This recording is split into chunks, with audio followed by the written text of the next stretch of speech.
Not knowing where you're going is an approach because you get to explore things without being bored, and you get to find yourself as you work.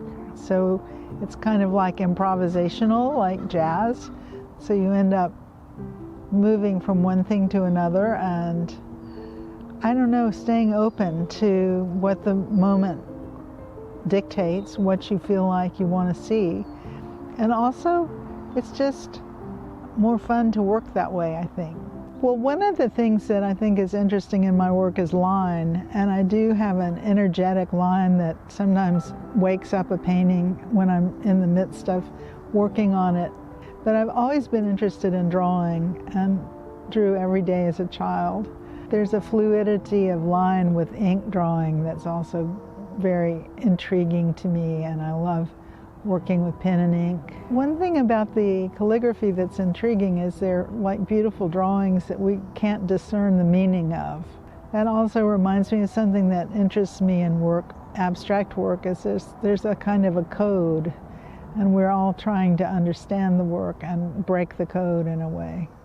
I think it's interesting that the word image is in the word imagination, because I think imagination is part of what we're trying to capture and engage with when someone looks at paintings.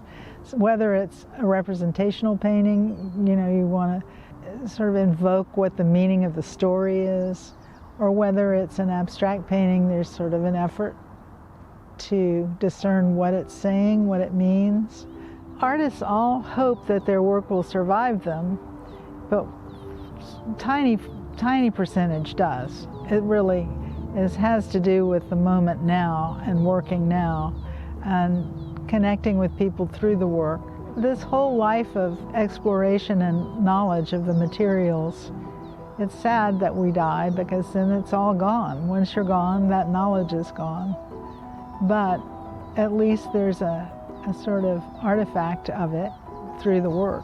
It's kind of interesting when you think about time and place and memory and what we're trying to do to record things. Like I sometimes think about the poignancy of a still life painting and the idea that it's moving through time and recording physical matter that will rot and decay.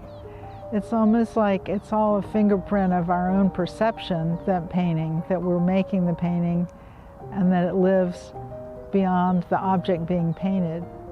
I do it because I love to paint, and I love the color and the light that comes through the color, and exploring the plane, the picture plane, and how to interrupt it and how to surprise myself with it.